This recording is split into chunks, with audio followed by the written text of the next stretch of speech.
26 ତାରିଖରେ ସମ୍ବିଧାନ ପାଳନ କରାଯାଉଥିଲା ବେଲେ ଏହାକୁ ଲୋକାଭିମୁଖୀ କରିବା ନିମନ୍ତେ ଆୟୋଜକ ମାନେ ବିଭିନ୍ନ ପ୍ରକାରର ପ୍ରତିଯୋଗିତା ଆୟୋଜନ କରିଛନ୍ତି।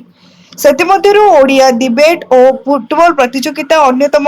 ଏହାକୁ ଆଧାର କରି ଦ୍ୱିତୀୟ ଦିବସରେ ଦୁଇଟି ମ୍ୟାଚ୍ ଆୟୋଜନ କରାଯାଇଥିଲା। ପ୍ରଥମ ମ୍ୟାଚ୍ ଫିରିଙ୍ଗିଆ ବ୍ଲକ ସହିତ ଜି ଉଦୟଗିରି ବ୍ଲକ ମଧ୍ୟରେ ହୋଇଥିଲା। ଫିରିଙ୍ଗିଆ ଦଳ 4-0 ଗୋଲ ବ୍ୟବଧାନରେ ଜି ଉଦୟଗିରି ଦଳକୁ ପରାସ୍ତ କରିଥିବା ବେଳେ ଦ୍ୱିତୀୟ ମ୍ୟାଚରେ ଫୁଲବାଣୀ ମ୍ୟୁନିସିପାଲିଟି ସହିତ ନୂଆଗାଁ ବ୍ଲକ ମଧ୍ୟରେ ହୋଇଥିଲା।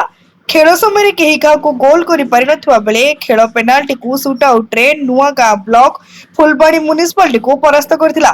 ଏହି ଦୁଇଟି ମ୍ୟାଚରେ ମୁଖ୍ୟ ଅତିଥି ରୂପେ ଫୁଲବାଣୀ ପୂର୍ବତନ ବିଧାୟକ ଦେବେନ୍ଦ୍ର କହଁର, ଅବନୀ କହଁର, ବ୍ରଜବିହାରୀ ନନ୍ଦ, ବରିଷ୍ଠ ସାମ୍ବାଦିକ ଆଇନଜୀବୀ ମହେନ୍ଦ୍ର ସୁବୁଦ୍ଧି, ଫିରିଙ୍ଗିଆ ବ୍ଲକ ଜିଲ୍ଲା ପରିଷଦ ସଦସ୍ୟ ନୀଳଗିରି ଦିଗାଲ, ସମ୍ମାନିତ ଅତିଥି ରୂପେ ଗୀତାଞ୍ଜଳି କହଁର, ଜଳନ୍ଧର କହଁର, କମଲ ବେହେରା, ସନ୍ତୋଷ ଦିଗାଲ, ଅଭୟ ପଟ୍ଟନାୟକ, ରଜନୀ ଶଙ୍କର ପ୍ରଧାନ, ଦାରୁଣ ବେହେରା, ବଳଦେବ ବେହେରା, ହୁରଜନ ସେଠୀ ଯୋଗ ଦେଇଥିଲେ।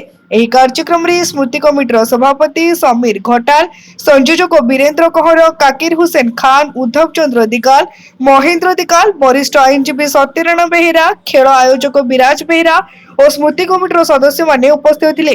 ଆସନ୍ତା 26 ତାରିଖରେ ଏକ ବିରାଟ ଶୋଭାଯାତ୍ରା ହେବାର କାର୍ଯ୍ୟକ୍ରମ ରହିଛି।